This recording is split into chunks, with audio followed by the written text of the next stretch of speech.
For my husband, when I met him, he would dress in such a way that, it's like, does he really have a huge fashion sense? Because sometimes he can wear check on check, sometimes he gets it, sometimes he doesn't just get it, even though it's like, he's one that taught me fashion. But anyway, I dash him, But what I'm trying to say is that when I met him, I didn't like his fashion sense to an extent. And of course, I've already mentioned some instances of the things he didn't like about me.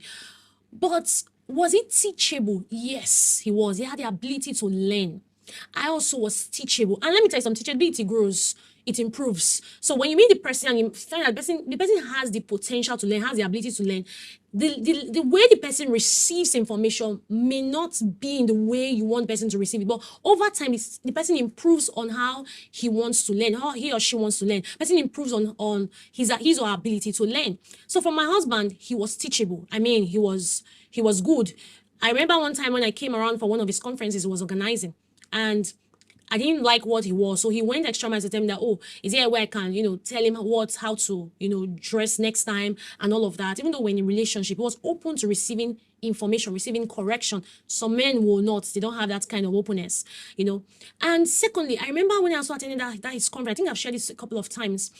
When he was teaching, the way he would talk about the grammar, the way he would, like, for example, where he was supposed to use present tense, he would use past tense, we were supposed to use a particular pronoun, he would use the wrong pronoun, and all of that, I was shocked when after the conference, he would ask me questions like, so what's that thing you need to, to correct about me? And I'll be like, me, I was even like, I was feeling somehow in sync, like your English, but I noticed the way he was really persistent on asking.